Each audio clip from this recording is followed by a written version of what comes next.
তো hello guys, তোমরা সবাই কেমন আছো? তো আমরা ফ্যামিলি নিয়ে আজকে এক জায়গায় ঘুরতে যাচ্ছি। তো বলবো না আমরা কোথায় ঘুরতে যাচ্ছি, তো ওখানটায় যেই আজকে বলবো আমরা কোথায় এসেছি। তো তোমরা কেমন আছো সেটা তোমরা কমেন্টে জানাও। আর আমি অনেকদিন ভিডিও দিইনি, কারণ একটা প্রবলেম ছিল, তো আমি ভিডিও দিতে পারিনি।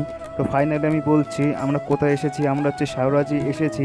তো শাওরাজি ফ্যামিলি নিয়ে এসেছি। তো এটা হচ্ছে শাওরাজির মন্দিরের গাড়ি পার্কিংয়ের জায়গা। তো এখানটা যারা গাড়ি মারি নিয়ে আসে তারা এখানটায় পার্ক করে গাড়ি। আর তোমরা কারা কারা শাওরাজি মন্দির চেনো এটা তোমরা কমেন্টে আমাকে জানাও। তো আমরা এখন শাওরাজি মন্দিরের দিকে আগাচ্ছি। তো এটা হচ্ছে সামনে গেট আছে। তো আজকে কোনো ভিড় হয়নি, অবশ্য আজকে শনিবার ছিল, তো ভিড় ছিল না কোনো। আর এটা হচ্ছে কাজ হচ্ছে মন্দিরের সামনে। আর ওইটা হচ্ছে মন্দিরের গেট। তো মন্দিরটা দেখো কত সুন্দর লাগছে, আকাশটা মৌসুমটা আজকে খুব সুন্দর। আর এটা হলো শ্রীকৃষ্ণের মন্দির। তো এখানটা অনেক দূর দূরান্ত থেকে লোকজন আসে, তো আমরাও অনেক দূর থেকে এসেছি। তো আমরা এখন মন্দিরের ভিতরে ঢুকবো। আর মন্দিরের ভিতরে ঢোকার সময় এখানটায় জুতো ধুয়ে তারপরে মন্দিরে প্রবেশ করতে হয়।